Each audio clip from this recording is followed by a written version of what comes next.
Today, I have a bit of good news for you. Your English is probably better than you think.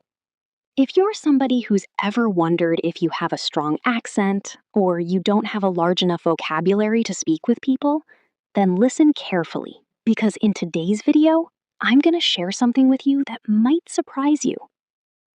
You see, I've worked with thousands of students over the last few years, and I've spoken to them directly. And one of the things that almost all of them tell me at some point is my English is bad. And at first, I would look at them confused because they were having a conversation with me in English. I could understand them, they were articulating themselves well enough, yet they still thought their English was bad. But as time went on, this became such a common pattern that I had to look into it more. Why were so many students telling me that their English was bad when it actually wasn't? And what I found made total sense. This is actually a psychological phenomenon. It's called the Dunning-Kruger effect.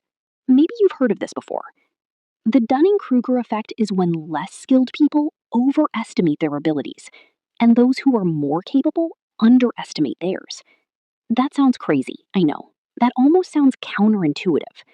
What the Dunning-Kruger effect is saying is that if you're better at something, you're actually more likely to think you're bad at it. Once I learned about this, it allowed me to help my students much more effectively.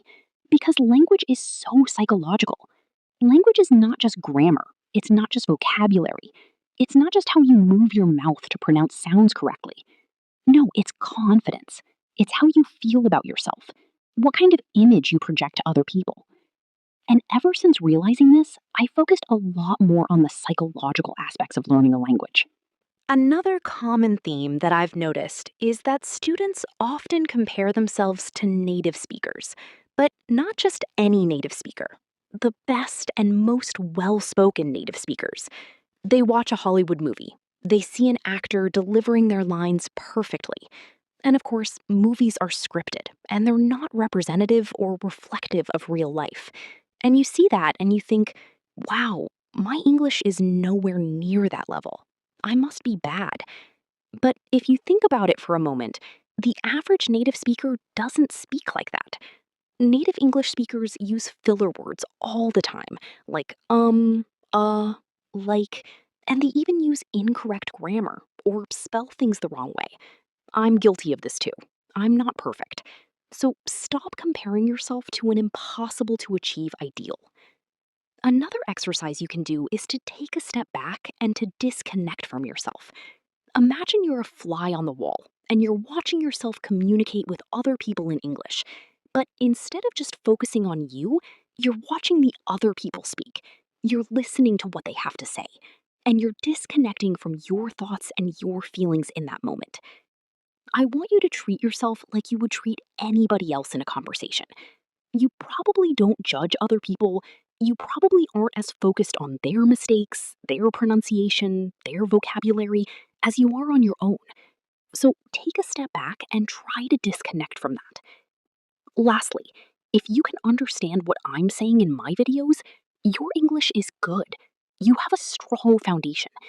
You might not be perfect, and I know I speak a lot more slowly than many native speakers, but if you can understand what I say, your English is good.